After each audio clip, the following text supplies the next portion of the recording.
além de Darwin. O que sabemos sobre a história e o destino da vida? Reinaldo José Lopes. Você está aqui. Quase 4 bilhões de anos de história da vida na Terra por apenas alguns milhares de caracteres. Nosso planeta já nasceu grávido de vida. A expressão, eu sei, é estranhíssima, e tem um quê de personificação exagerada, mas reflete o fato indiscutível de que vemos as pegadas dos seres vivos por aqui assim que a Terra se tornou minimamente hospitaleira. Os primeiros 600 milhões de anos do nosso lar planetário são justamente conhecidos como El Nadeano, por analogia com o Hades, o submundo dos mortos na mitologia grega.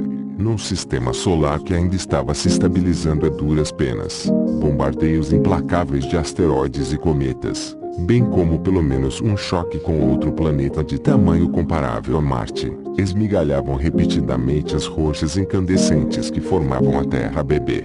Então, há pouco menos de 4 bilhões de anos, as coisas finalmente se acalmaram, e o antigo Hades virou Éden, na mesma rapidez com que, nesta frase, saltamos da mitologia grega para a judaico-cristã. Rochas da atual Groenlândia, que estão entre as mais antigas do mundo, carregam carbonatos, minerais que em geral precisam da atividade de micróbios como as atuais bactérias para se formar.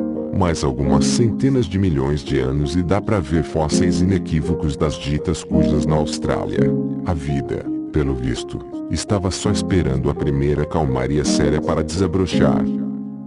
Era o destino. É claro que respostas científicas a esse tipo de pergunta não existem e, além do mais, fica difícil afirmar qualquer coisa com alto grau de probabilidade quando só conhecemos um único exemplo de origem da vida no universo inteiro, o nosso, no caso. De qualquer maneira, a rapidez com que os seres vivos se estabeleceram por aqui podia indicar que, longe de ser um evento vastamente improvável, a vida é um jeito tão natural de organizar matéria e energia que ela se estabelece a qualquer descuido do cosmo. Matéria-prima, de fato, não falta. Vamos deixar de lado a hipótese da panspermia, segundo a qual os seres vivos já chegaram prontos ao nosso planeta, vindos do espaço por acidente ou como semeadura cósmica de uma civilização de ETs. A ideia não serve para muita coisa porque só consegue criar uma regressão infinita. Em algum lugar a vida precisa ter começado sozinha, certo? Panspermia à parte, as chamadas moléculas orgânicas, cuja espinha dorsal é o elemento químico carbono e que marcam as reações características dos seres vivos, não precisam de micro-organismos, animais ou plantas para existir. Nuvens cósmicas de gás possuem quantidades tão vastas de etanol, pois é, álcool etílico mesmo, que eu consigo imaginar os ricaços do futuro distante, caso nossa civilização realmente conquiste outros sistemas solares, encomendando garrafas e mais garrafas de caipirinha galáctica ou uísque das estrelas TM. O mesmo vale para os aminoácidos que compõem as proteínas e outros compostos orgânicos básicos. O universo está cheio deles, assim como a Terra primitiva provavelmente estava. No entanto, como todos sabemos, empilhar tijolos não equivale a construir uma casa. O segredo da vida está na maneira inusitada como as moléculas orgânicas se organizam e se relacionam com o meio externo. Apesar das muitas histórias de sucesso da biologia evolutiva e de sua capacidade quase imbatível de explicar a saga da vida, a origem dos primeiros organismos de uma só célula continua sendo, para todos os efeitos, um mistério impenetrável. Há muitos modelos plausíveis para explicar esse Big Bang biológico, mas nenhum completo ou isento de dificuldades sérias. Ainda assim, o conhecimento aprofundado dos mecanismos básicos da vida no nível da célula permite aos cientistas esboçar alguns pré-requisitos. Correndo o risco de simplificar em excesso um debate complicadíssimo, pode-se dizer que os modelos sobre a origem dos seres vivos na Terra se concentram em dois polos opostos. Replicadores primeiro ou metabolismo primeiro. O melhor exemplo de replicadores que temos hoje é o DNA, embora essa molécula seja demasiado complexa e frágil para ter emergido logo de cara, de acordo com os especialistas. A essência dos replicadores é a capacidade de se multiplicar e transmitir adiante informação genética com pelo menos algum grau de fidelidade. Uma comparação muito usada para esclarecer a natureza dos replicadores biológicos envolve o fogo. Um incêndio pai é perfeitamente capaz de produzir dois incêndios filhos, mas a semelhança entre eles é puramente acidental. Não existe nenhuma essência da fogueira paterna que a fogueira filha herda, além da capacidade de criar um estrago dos infernos. Um replicador biológico é diferente porque implica descendência com modificação. Filhos herdam a maior parte das características dos pais, as quais, por sua vez, são passadas aos netos, mas com o porém importante de que sempre há uma variação casual nessa passagem do bastão de uma geração para outra. Com isso, alguns descendentes podem ter mais facilidade para produzir cópias de si mesmos do que outros, de maneira que um jeito de se replicar pode sobrepujar os demais e até exterminá-los, direto ou indiretamente. Esse é o mecanismo básico segundo o qual a seleção natural, e provavelmente o grosso da evolução, acontece.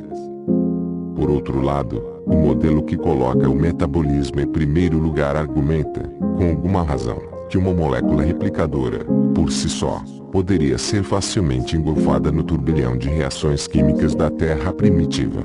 O passo essencial para o início da vida seria, portanto, a formação de uma membrana ou vesícula vagamente semelhante à das células atuais, controlando a passagem de substâncias de dentro para fora e de fora para dentro da membrana.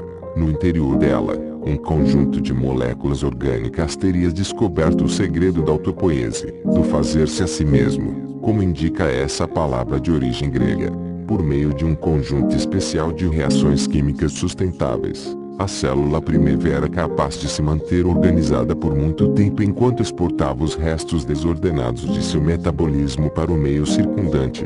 A capacidade autopoética, de se autorrenovar, mais do que a capacidade de reprodução, replicação, seria definidora da vida, segundo esse ponto de vista. O elo entre os dois tipos de hipótese talvez seja o chamado mundo de Ná, no qual essa molécula irmã do DNA teria sido capaz tanto de funcionar como replicador quanto de iniciar o metabolismo, embora não de delimitar, sozinha, a primeira célula. Por enquanto, a resposta mais honesta é um sonoro não sabemos.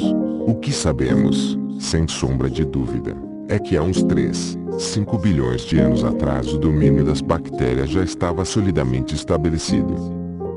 Tão solidamente, aliás, que o mais correto seria dizer que se trata de um reino que não terá fim enquanto a Terra for habitável. Perto das bactérias, todas as formas de vida, inclusive nós, não passamos de epílogo ou pós-fácio. Razão pela qual você não encontrará neste livro. Ninguém lê pós-fácios. Um ou outro maluco ainda se arrisca a ler prefácios, mas pós-fácios, nem sonhando. Descontada é absurda a vantagem numérica. Há mais células de bactérias em você do que células de você em você, se é que me entende traço.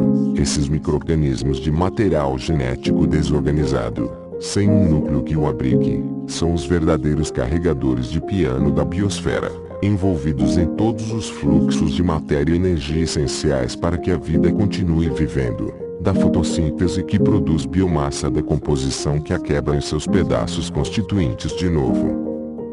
Bactérias são duronas, e bem mais complicadas do que nossa mania de caricaturá-las sugere. Elas podem se organizar em comunidades e colônias de indivíduos que, à primeira vista, lembram seres de muitas células como nós.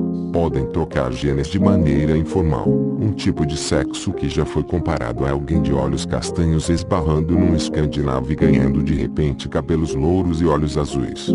Tal promiscuidade, aliás, é um dos principais obstáculos a construir a chamada árvore da vida. O esquema de descendência que liga todos os seres vivos a um longínquo, e talvez único, ancestral comum. As bactérias trocam material genético com tamanha facilidade que se pode conceber uma origem múltipla da vida, encimada por uma posterior uniformização de seus processos graças ao troca-troca de genes. De qualquer maneira, o metabolismo básico compartilhado entre as bactérias e todo o resto da vida indica que, se houve uma origem múltipla, seus traços acabaram sendo apagados. É impressionante como a essência molecular da célula é semelhante em todos os seres vivos da Terra. Semelhante, sim, mas não idêntica.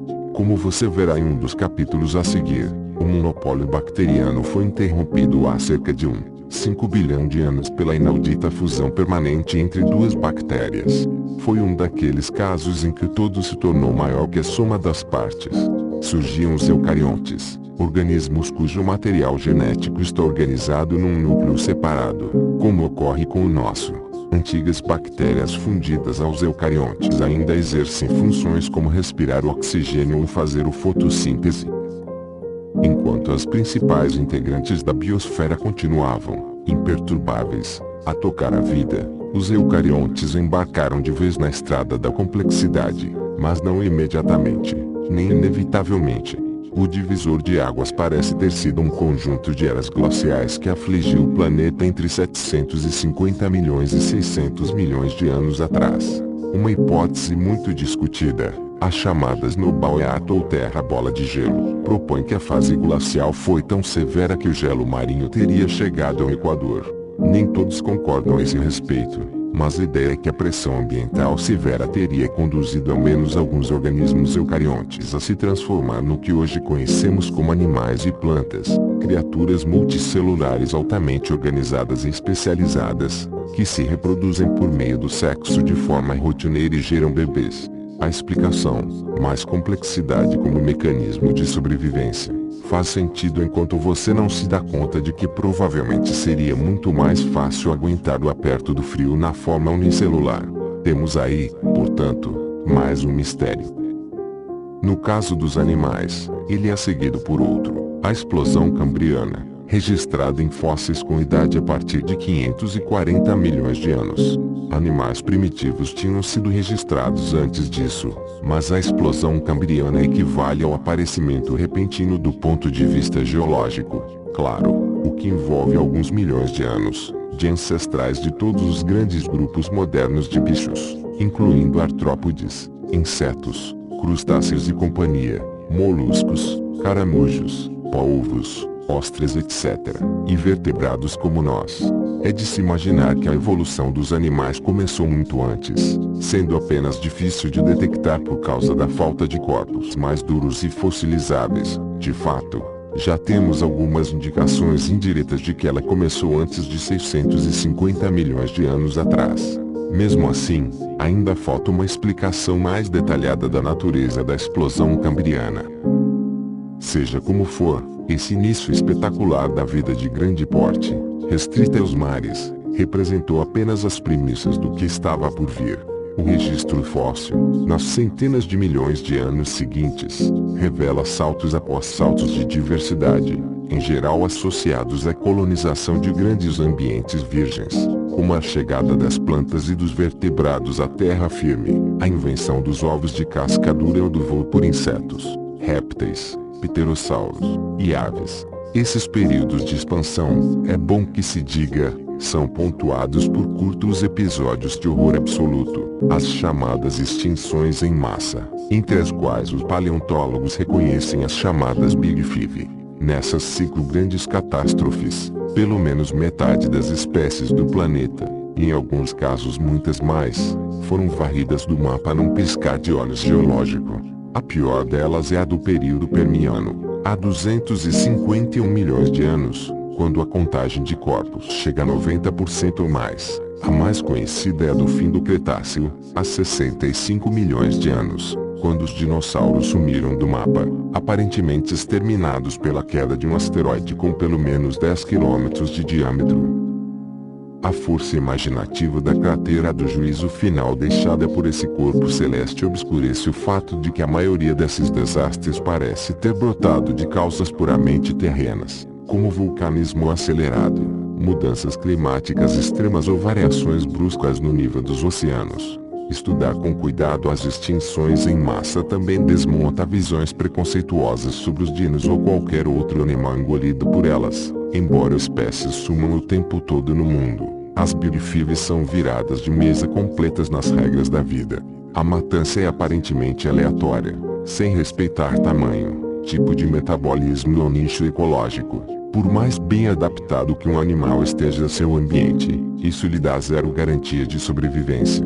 Pouca gente se lembra, por exemplo, de que vários grupos de mamíferos e aves primitivas também naufragaram no barco furado que carregava os dinossauros. Aparentemente, o único seguro de vida razoável diante de uma extinção em massa é uma distribuição geográfica ampla, o que significa simplesmente que a catástrofe não vai ser capaz de matar todos os membros da espécie em todos os lugares do mundo. Safety in numbers, ou segurança graças à superioridade numérica. Portanto, não que isso sirva de consolo para os inúmeros indivíduos que morrem mesmo quando a espécie como um todo escapa.